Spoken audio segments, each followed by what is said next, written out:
Hello everyone, this is RB Jewels coming to you from ST on Handmade Jewelry and Craft Spot and Craft Corner. Today we are going to finish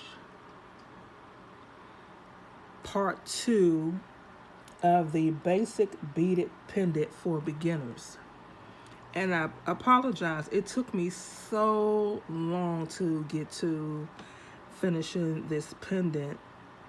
Sometimes, you just have to deal with some things in life, and, it doesn't always allow you to be as consistent as you would like.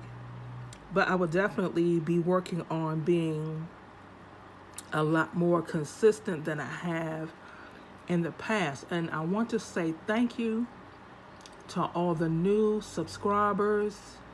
Thank you to everyone who takes the time to look at my videos and shorts.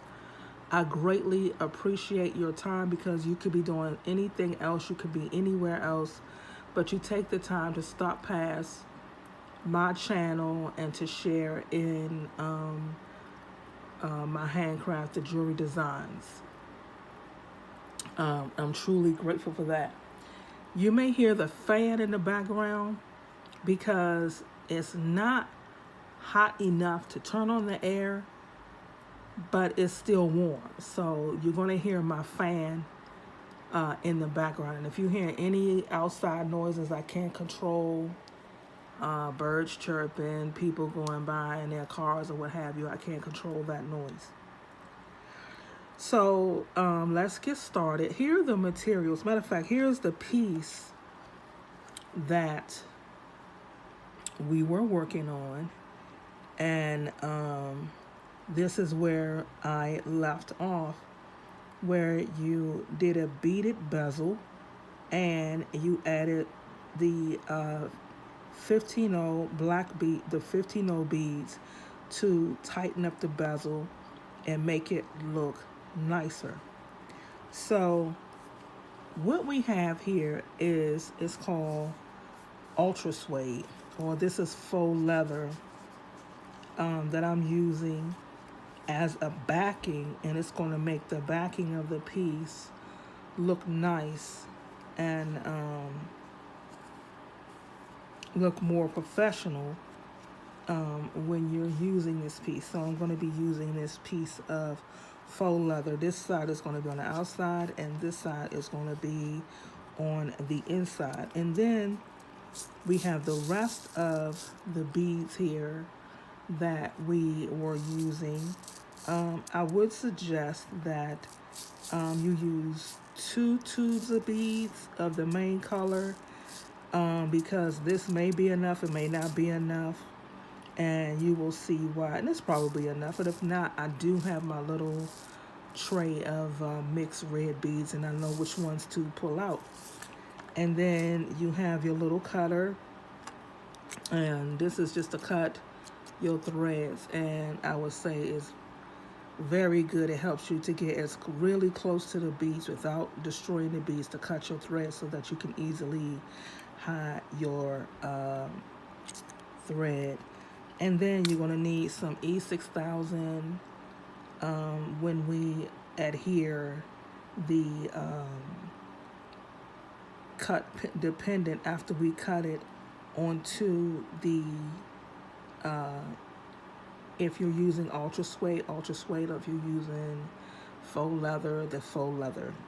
And this is definitely the thread of choice that I use, Wildfire, and that's what I've been using. And then you have your scissors here where you can do your fussy cutting around your piece. Okay, so let's move all of this out of the way.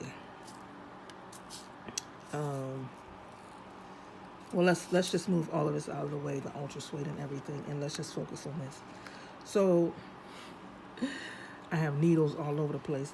When we last left this piece, okay, I let you know, please do not cut off the thread. Let me make sure I'm in frame. Please do not cut off the thread because this thread is going to be very important in using it for the backing. So as we can see, I have all kinds of things attached. Let me attach this thread to the needle really quickly. So, and because it's already flattened, I don't have to flatten it out with my tool. And let me show you. You just need a pair of, you can use chain nose pliers, which this is the one that looks like it has like the duck's bill on it. You can use these, or you can use flat nose pliers, and I use it specifically to flatten the thread, so but we don't have to do that for this piece because the thread was already flattened. So you don't want to cut the thread off of this piece, okay? Because this piece is going to be intricate when we start to sew around the edge of the bezel to close it up, okay? So what we're going to do, you can use it, you can look at the back. You want to make sure that you're not cutting into these threads. You want to stay away from these threads, but you want to cut as close as you can. And I have been guilty of cutting the threads too close myself, and I've been doing this for a very long time. So what you want to do is to, to cut, just start cutting around it first. Be careful not to cut the thread. So you just want to cut around it. And that way it's going to make it easier to start, getting as close as possible to the piece. As you can see, I'm actually getting closer and to it. But I'm showing you this way, especially if this is your first time, so that you can definitely not cut it into your thread. So once you cut this piece off here, let me set the scissors down. Once you cut this piece off here, you can set this aside and don't throw this away, because I've used these little edge pieces to create other little things. So definitely do not throw this away. I may show you how to use that in other projects, but don't throw it away. And so what you want to do now is to start cutting close to the thread. See how I'm cutting close to the thread? You want to start cutting close, but you don't want to cut the thread itself, because once you do, you're going to have a mess on your hands, and you will definitely have to start over because this is part of the foundation piece. So you're definitely going to not start over, but you would definitely have to do some serious work to make sure that you're not cutting, once you cut that thread. And I've done it, and what you can do when that happens, you would have to glue these pieces down and let it dry before you can move forward. So it's not a really big thing, but that's not something, I hope I'm staying in frame. This is not something that you want to get into the habit of doing.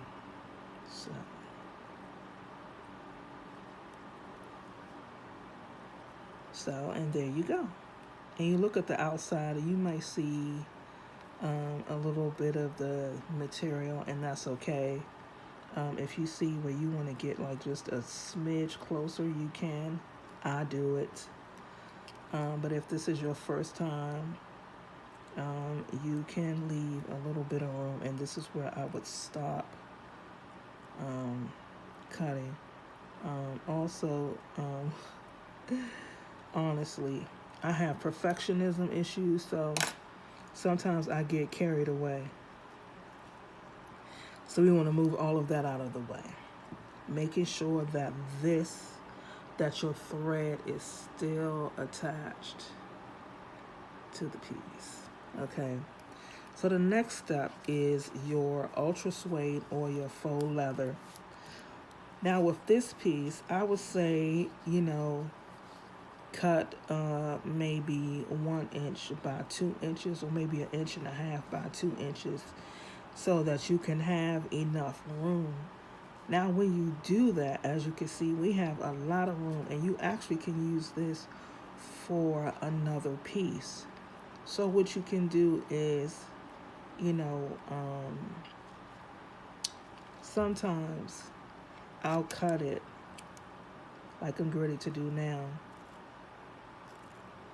and hold, I hope I'm in frame, and hold the piece and cut it gently so that you would definitely have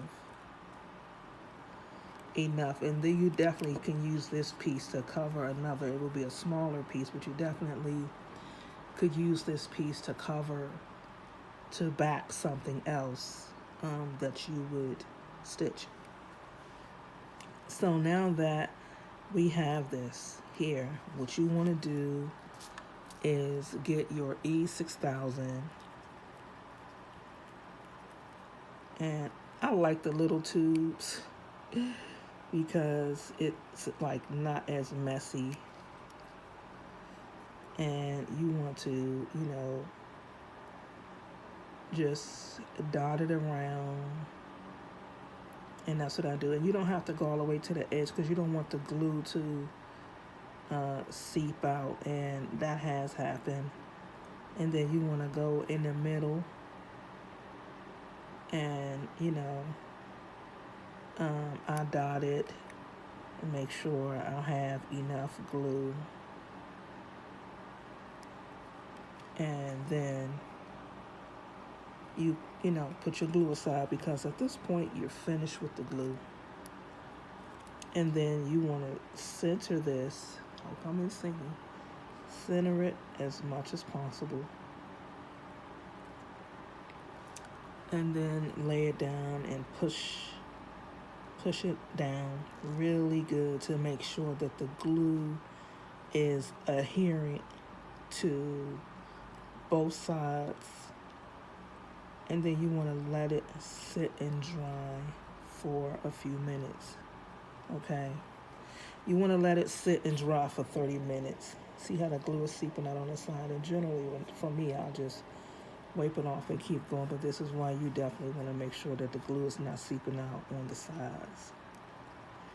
Now, for the sake of this video, when you get to this step, please wait 30 minutes to an hour before going to the next step. But I'm going to hold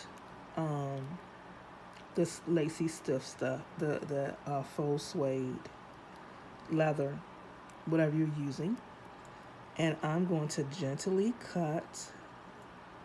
And with this step, because it's not dry, you have to be really, really careful. This is why I suggest that you wait. And I hope I'm in frame. And you just follow it around like you did with when you were cutting the lacy stiff stuff around the foundation of it.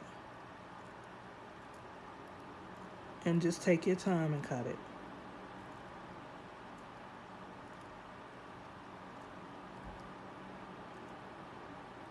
And if this is your first time, if you feel like you need to watch the video several times before you try it, do what's going to make you feel happy.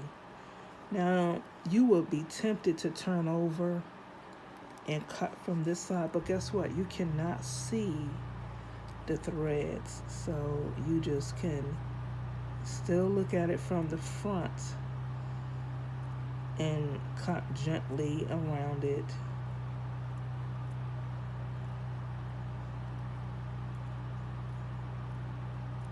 Because you want to make sure that you're not cutting off the back, and you want to make sure that your piece is as even as possible. So I'm kind of like I'm like eyeballing it because I have been doing this for a while. Okay, for a long time. I'm not even going to say a while, for a very long time. And you just want to be careful as you're doing this part. That's why it's important to use little scissors. So, I mean, you could use bigger scissors, but, okay, let's cut around this side a little bit. And just take your time. And you're just evening up.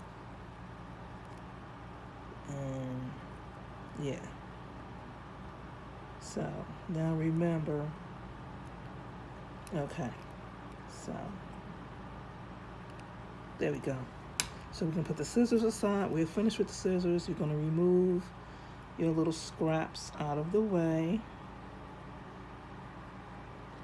Okay, move all of the material pieces out of the way. So at this point, you want to pick up your 11-0, whatever your main color is for your 11-0 seed bead here. And, you know, just take some out. I ain't gonna lie, I have a habit, I don't dump them all out. Because in my mind, it's like I want to make sure I have enough, and my version of enough is to dump it all out. So, what we're going to do now, because the thread is all the way at the top still. So, you're going to sew down, and we're going to zigzag our way back until we get to the bottom of the bead. I have to turn it, y'all, I'm left-handed. So, and you're going to zigzag it out. You see what I'm doing? Zigzag that out. And you're going to pull your thread out. Make sure that your thread is all the way through. And we're going to go down to the last bead there. See that? And you're going to pull that out. Now, this last step, the next to the last step, what we're doing is called picot edging. And what you're doing is virtually taking beads and closing up this seam here and covering up the lacy stiff stuff and giving it a much more professional look so they can't see the foundation part of the piece. So to do this, you're going to pick up one bead. We're going to be working one bead at a time, and I'm going to show you the easiest way to follow this so that you can get your picot edging straight with each bead. So we're going to start here. Let me get up in here as close as I can. You're going to start here, and you're going to go through the lacy stiff stuff and the backing of the bead, and you're going to push your needle through. Let me do that again. And you're going to push your needle through. See that? And you want to make sure that it's like 1/16 of an inch away from the backing. And you want to pull it through. Once you pull it through, you'll see the backing and the bead and the thread on the opposite side. So you're going to go back up through the bead, and this is going to lock the bead to the foundation. You see that? I'm going to do some more with you before you work on your own, and we're going to come back and finish it together. So don't worry, we're going to do some more of these together. So when you do a piece like this, your next bead is your guide to help you to align your beads. So you're going to take your thread, take your needle, and go down beside this second bead, push down into it like you did the other one, making sure that you come through the foundation. You see that? And you're going to pull it through. And take your time. The more you practice, the better you will get, and the faster you would be able to move, or whatever you consider to be faster.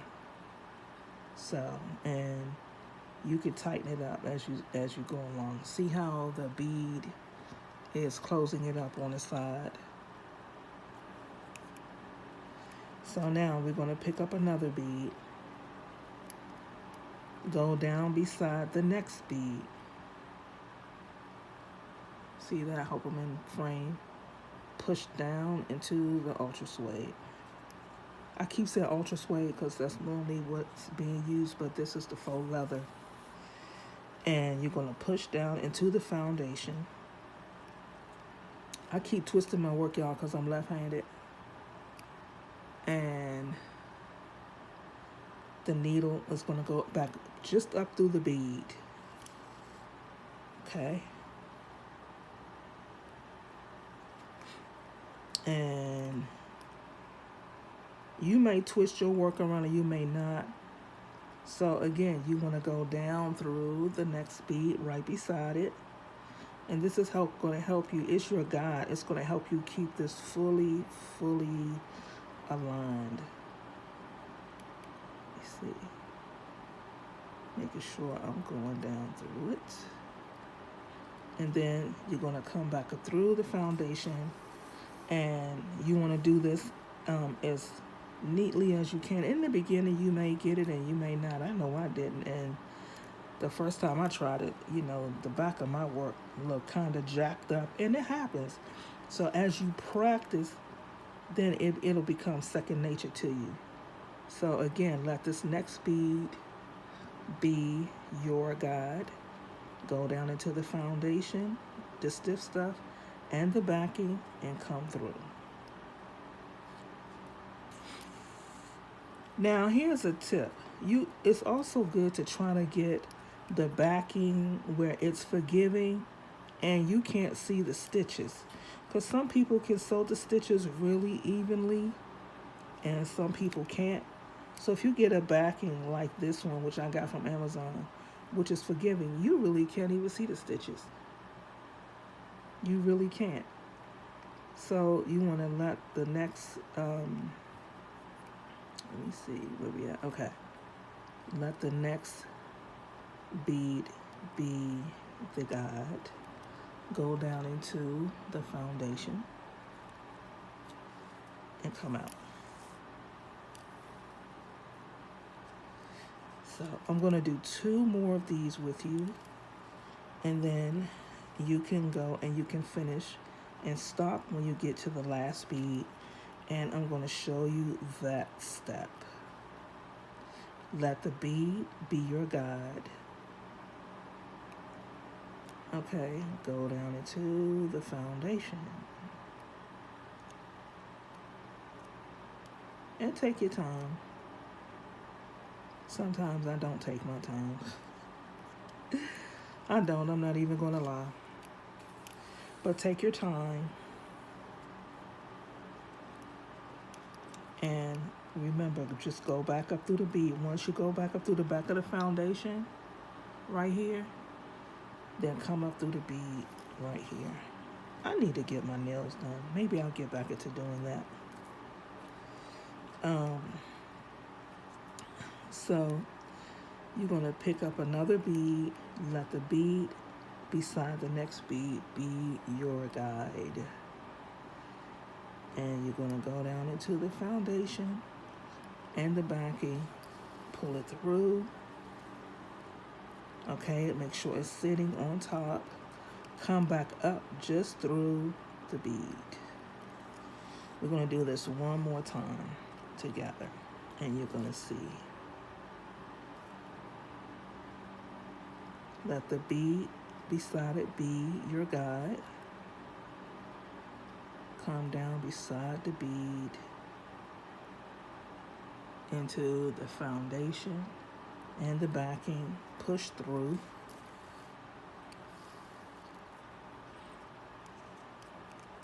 And then come back up just through the bead.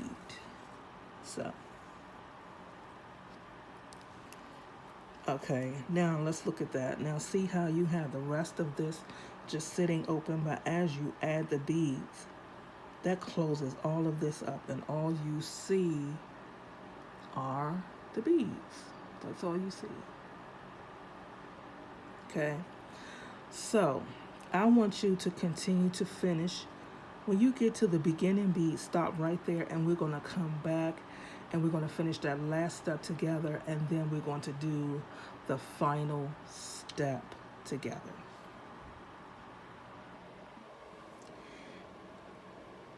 So we're back. At this point, you should have the entire piece sewn around. And we have maybe 2 more to do. And I'm going to do the last 2 with you because I'm going to show you how to finish it off. So you still use the next bead as a guide, and you go down into the bead, go down into the foundation and the ultra suede or faux leather, whichever one you're using, and you're going to come through.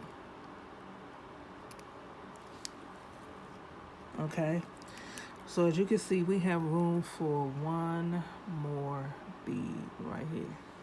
And what you're going to do is you're going to pick up the bead, and you're still going to use the other bead as a guide. And you're going to come down into it. That was too far, y'all. So let me do this again. And you're going to come down. Okay. And you're going to come back up through this bead.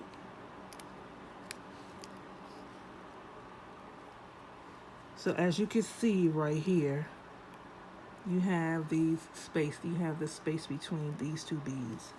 So what you're going to do is you're going to take your needle and go down into, let me make sure I'm in frame, and go down into the other bead beside it, and just go straight through that bead. Not through the foundation, not through any the stiff stuff. You're going straight down through the bead, and you're going to come through and you're going to pull it, and see how the bead, y'all, I got way out of frame on that. You see how the bead closes up right here, and then you're going to go back up through just the bead on this side. See that? And it's going to lock it in. So now your whole piece is finished. So now the next step, here's the thing. You're going to determine whether you want your piece horizontal or vertical. I wear most of my pieces vertical, but this piece I think I'm going to do horizontal. So since I'm going to do this piece horizontal, it's a couple of ways to get to that. I'm going to do mine vertical because, yeah. So I'm going to go back down through the next bead. So I'm just going back down through the beads because now I'm going to show you how to create the bell. Now generally, I eyeball mine. I'm not even going to lie to you. I really do. What's like the exact center. So if you want to find the true center, what you can do is take a piece of paper and fold it in half, and fold it again, and then cut a hole in it until you find your exact center. Or you can use a ruler, and once you find your point, and then you can find what your true center is. Excuse me, with that. So, but me, I generally eyeball it, and sometimes I'm on point and sometimes I'm not. So it's gonna be, excuse me, I done dropped it and I'm getting ready to do that. So let's see.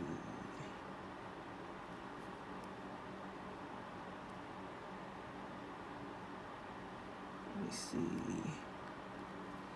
So generally I eyeball it, and what I do is I use the top beads to give me like my approximate beads in the middle.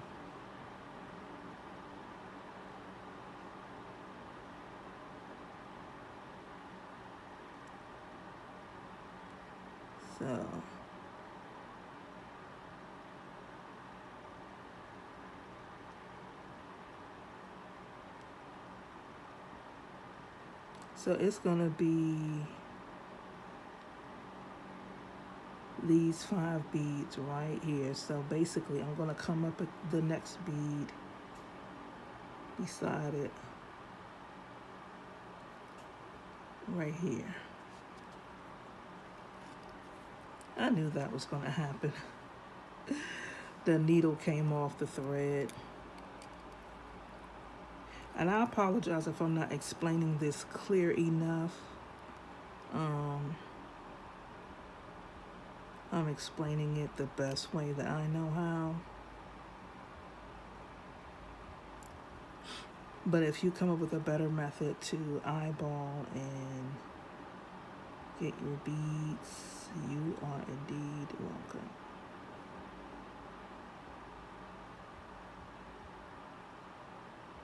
And you could always start and count the beads all the way around and then just pick the even or the odd number of beads to do that.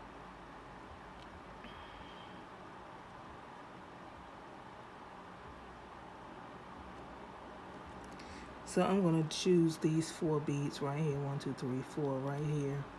And then what we're going to do, you're going to pick up 16 beads,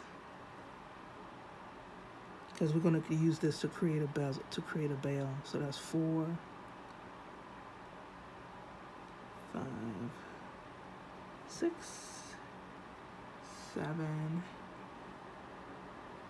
8, 9, 10. Hold on, let me see. 3, 6, 9, 12,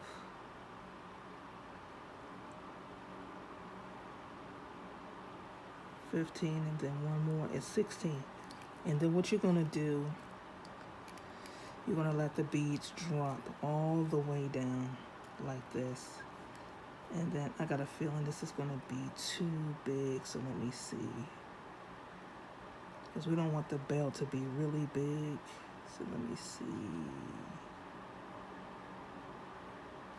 So we're going to take at least 4 beads off. So that means it's going to be 12 instead of 16. And then what you're going to do, make sure I'm in frame. The same bead you came out of, you're going to go back down just through the bead and come out. See that? And that'll give you a simple bell. And then you're going to go up the neck, up under the next bead, up under it. And you're going to come up and you're going to count out your 12 beads. 1, 2, 3, 4, 5, 6. And let them drop down. Let them come to drop down and get your next 6, 7, 8, 9, 10, 11, 12. Okay, let me see. Okay, then you're going to do the same thing with the next bead. Go down into it. And this is the easiest way to create a bezel. You're going to go back up. And you're going to do the same thing 2 more times.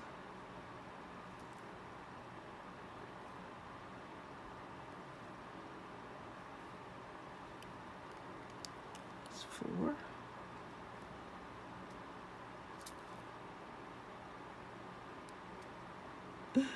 These beads have a mind of their own.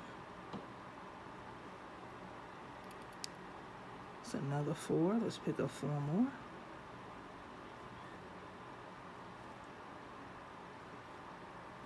Okay, that's 12. You're gonna go down into the next bead beside it.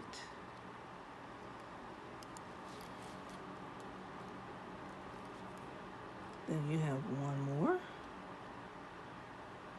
You're gonna go back up under the next bead, same way. And then you're gonna pick up 12 more beads. That's 4.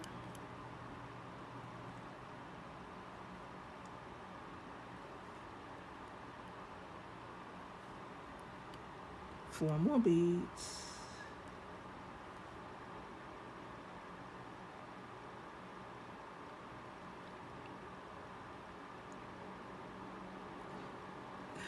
Okay, and that makes 12. And then you come back. And then you look at it in the front, see? That's pretty even. So what you do now is you can go back up through your beads and reinforce your beads. And this will make them tighter. And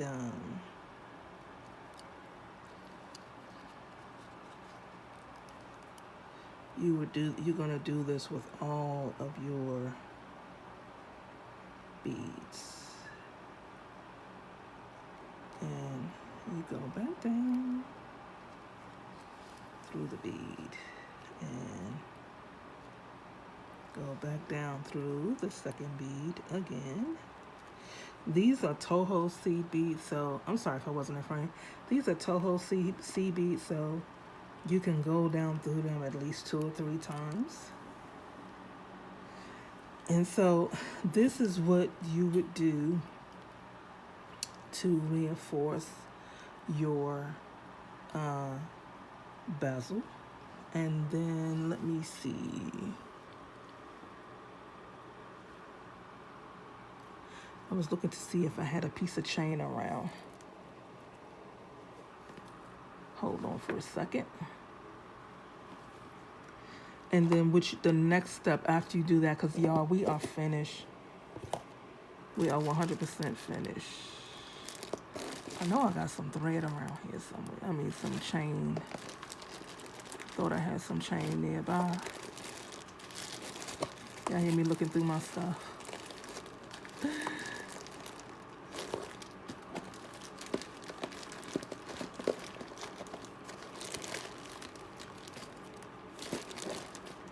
So, let me see.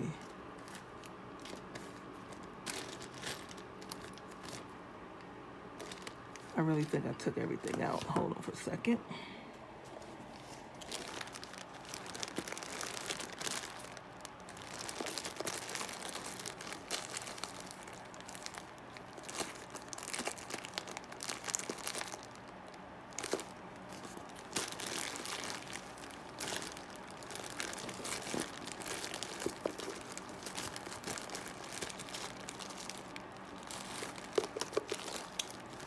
Thought I had some chain nearby, y'all, but I don't think that I do. So the next steps, what you would do is just to take it a step further.